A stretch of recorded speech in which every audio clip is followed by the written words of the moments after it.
असल बात यह है कि ये वक्त हमें मिला है मुल्क की पैदावार बढ़ाएं, हर जगह पे पैदावारी सलाहियत बढ़ाएं, एनर्जी सेक्टर के लॉसेस को कम करें। कम करेंगे तो ट्यूबवेल में बिजली सस्ती जाएगी ना, अगर सस्ती जाएगी तो वीट सस्ती होगी। इस स्टेबिलिटी मुल्क में ना लाते तो मुल्क डिफॉल्ट के दहाने पर, रुपया कमजोर, बढ़ती हुई कीमतों का बढ़ना, मॉनेटरी टाइटनिंग से 22-23% की शराय सूद और इन्वेस्टर का लूज करना इंटरेस्ट, ये नतीजा होता। और हमारे पास कोई ऑप्शन भी तो नहीं थी ना। एब्सोल्युटली उस पोजीशन में आ गए हैं। अब स्ट्रीट और वुमन ऑन द स्ट्रीट, ये उस पे क्या फर्क पड़ा? बिल्कुल सही। अफरात-ए-ज़र जब आईएमएफ की एंगेजमेंट नहीं हुई थी, रुपया कमजोर हो रहा था, इंपोर्टेड इन्फ्लेशन का एक बड़ा आंसर आ रहा था, अफरात-ए-ज़र 38%। इसका मतलब ये नहीं है कि कीमतें नीचे आ गई, इसका मतलब ये है कीमतों के बढ़ने की शरह में कमी आ गई। बिल्कुल ठीक है। That is most important. पर इसका क्या मतलब है? लेट्स से कि पिछले साल कीमतें 24% बढ़ी थी एक साल में, मालियाती साल में,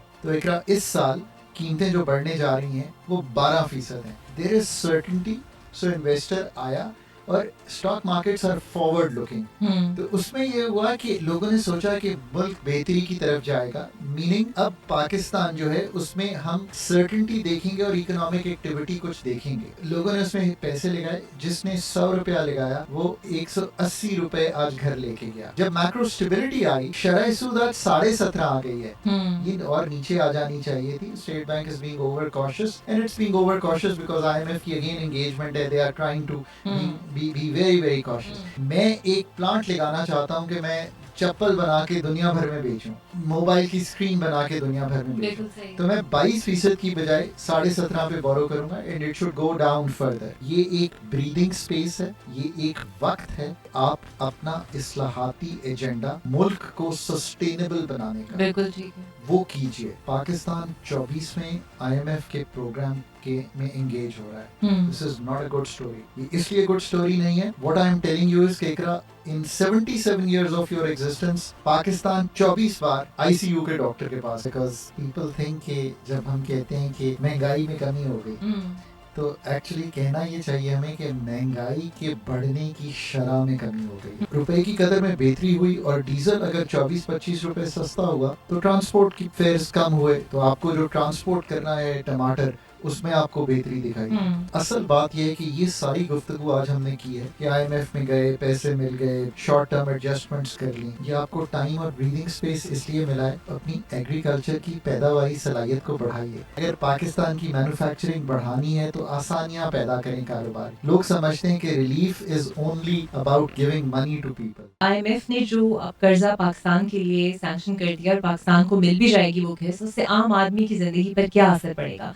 तो इसके लिए आज मेरे साथ स्टूडियो में एक हमारे मेशर मौजूद हैं, अक्सर मेरे प्रोग्राम्स में आते रहते हैं और हमें गाइड करते रहते हैं, डॉक्टर हाकान नजीब साहब। बहुत शुक्रिया सर आपका, welcome to the show. Sir, एक आम आदमी को नहीं पता माइक्रो इकोनॉमिक इस्तेहकाम क्या होता है, उसको तो ये पता है कि मेरे लिए महंगाई कम होगी या नहीं होगी, मुझे क्या फ़ायदा होगा, तो इस किस्त से क्या फ़ायदा होगा?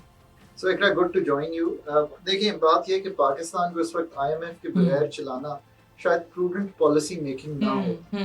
ये इसलिए है कि जस्ट गो बैक 12-13 मंथ्स, मई 2023 में आईएमएफ का प्रोग्राम डीरेल हो रहा था।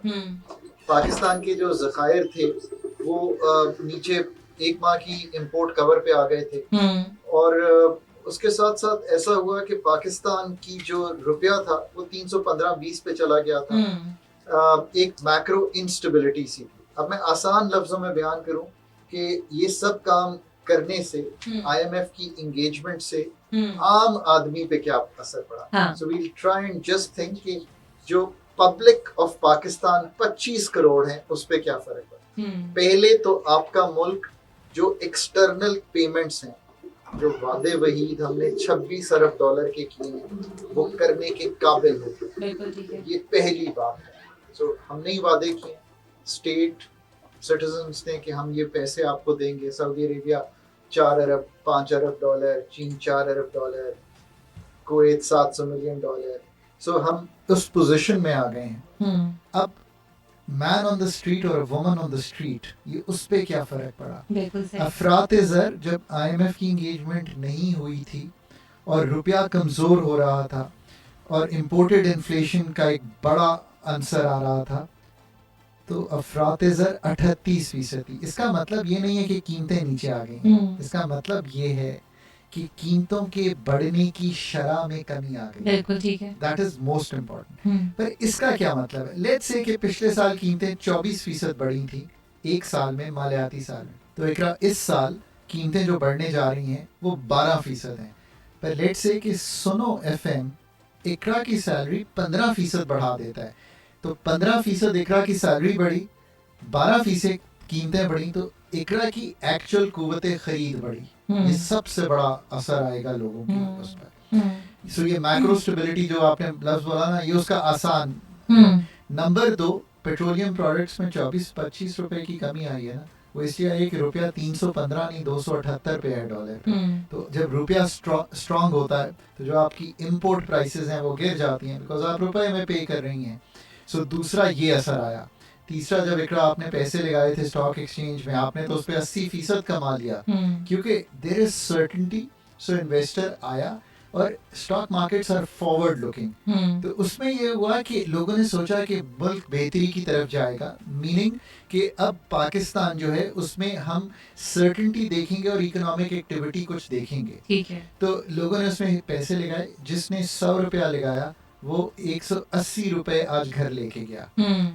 आखिरी चीज ये है कि एक होता है कि इकरा ने कहा मैं गाड़ी खरीदूंगी, तो उसने बैंक को कहा कि आप मुझे बोरो करने दें, तो बैंक ने कहा कि अब 22% शरह सूद है, इकरा आप इस पे बोरो करें। इकरा ने हिसाब किया, तो इकरा ने कहा मेरी तो मंथली जो किस्त है वो बहुत ज़्यादा बन रही है, सुनो एफएम तो मुझे इतना पे ही नहीं करेगा, तो मैं तो ये ले ही नहीं सकती। बट जब मैक्रो स्टेबिलिटी आई तो वो शरह सूद आज 17.5 आ गई है। ये और नीचे आ जानी चाहिए थी। State Bank is being over cautious, and it's being over cautious because IMF की अगेन एंगेजमेंट है, they are trying to be very very cautious. So अब जो 17.5% हुई, यानी कि लेट्स से कि 1 लाख पे पहले सिद्रा ने 1 लाख बोरो किया, तो उनको साल का 22,000 देना पड़ा। अब सिद्रा आपको 17.5 देना पड़ा। अब आप सिद्रा कहेंगी कि नहीं अब मैं गाड़ी खरीद सकती हूँ। मैं एक प्लांट लगाना चाहता हूँ कि मैं चप्पल बना के दुनिया भर में बेचूं, मैं मोबाइल की स्क्रीन बना के दुनिया भर में बेचूं, तो मैं 22% की बजाय 17.5 पे बोरो करूंगा, and it should go down further. Agriculture में मेरी एक बहन काम कर रही है, वो ये कह रही है कि मैं ट्यूबवेल लगाना चाहती हूँ, तो वो ट्यूबवेल अगर बैंक से बोरो करके करेंगी तो वो भी सस्ता हो। फूड प्राइसेस नीचे आई हैं, और इसका जो असर है वो है कि पिछले साल जो हमारी एग्रीकल्चर की ग्रोथ थी, यानी कि पैदावार थी, वो 6% बढ़ी। वीट अच्छी हुई, आटा जो था वो सस्ता हुआ, राइस अच्छी हुई, हमने एक्सपोर्ट भी किया और हमने लोकल भी बेचने की सकत है। मैंने इससे ज़्यादा आम आदमी की सिर्फ गुफ्तगू की है, मैंने कोई हायर लेवल गुफ्तगू नहीं की। ये वो असर है जो हम पब्लिक 25 करोड़ को फील कर रहे हैं, पर इसका कुल्ली तौर पे ये मतलब नहीं है कि जो पीछे अफरात-ए-ज़र हुई है, यही कीमतें बढ़ी हैं, उससे लोग अंडर प्रेशर नहीं है। इसका ये मतलब नहीं है कि जो हमने बिजली की कीमत 29 रुपए थी एवरेज, आईएमएफ को लाने के लिए 34 रुपए की, उसकी तकलीफ नहीं हुई, बिल्कुल हुई है। इसमें कोई दो आरा नहीं है। हमें इकोनॉमी को स्लो करना पड़ा, और जब हम इकोनॉमी को स्लो करते हैं तो लोगों की नई नौकरियां कम निकलती हैं, ये बिल्कुल ठीक बातें हैं।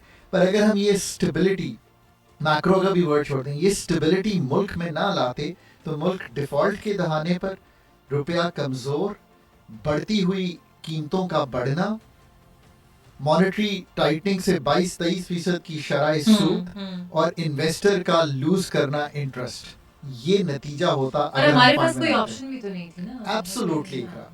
पाकिस्तान 26 अरब डॉलर जमा करने थे, इसको भी ब्रेक कर देता हूँ, लोग आसानी से समझ, 12.7 अरब डॉलर वापस करना था दोस्त ममालिक का। उन दोस्तों से हम यही कह सकते हैं कि इस वक्त नहीं है, आप मौखर कर दीजिए। उन्होंने कहा मौखर तो कर देंगे, पर आप कोई काम तो करके दिखाइए। वो stamp of approval comes from the IMF कि पाकिस्तान या कोई भी मुल्क, श्रीलंका में अभी प्रोग्राम हुआ है, एंड आई एम फेमिलियर कि वहाँ क्या हुआ है, इजिप्ट, कि आप रिफॉर्म प्रोग्राम, इस्लाहाती एक एजेंडे पे, ये एक इंटरनेशनल फाइनेंशियल आर्किटेक्चर है।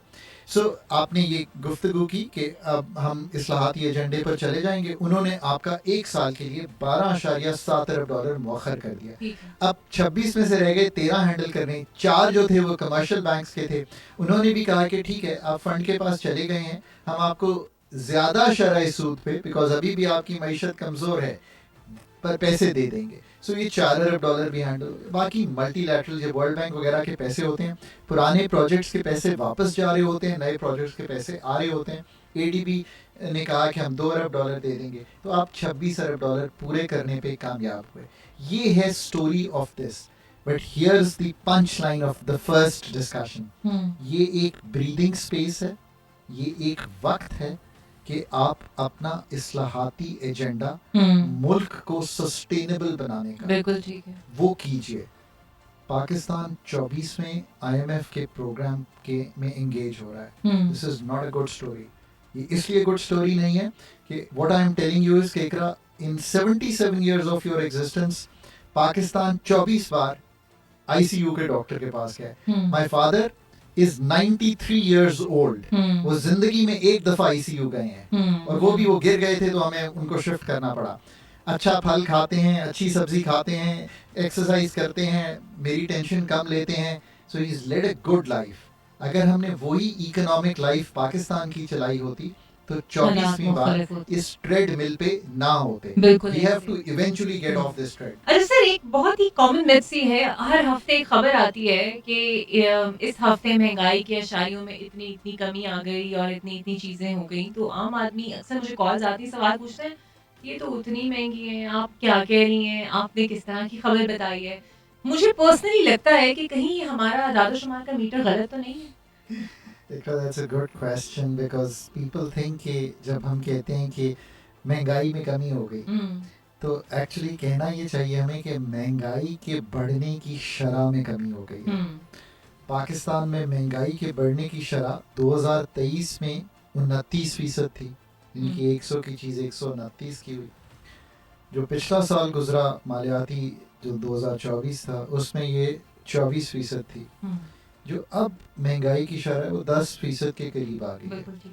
सो अगर टमाटर शुरू हुआ 100 रुपए का, तो अब 110 रुपए का जब ये साल एंड होगा तो वहाँ जाके होगा। तो अगर उसी तवातर से चीज़ें बढ़ती रहती तो ये 125 पे चला जाता। सो महंगाई के बढ़ने की शरह में कमी आई है। Food prices on the other hand seasonal effect भी होता है, जितनी पैदावार हो उसका भी इफेक्ट होता है, और फिर इंटरनेशनल मार्केट्स का भी प्ले होता है। इन सब चीज़ों का प्ले होता है।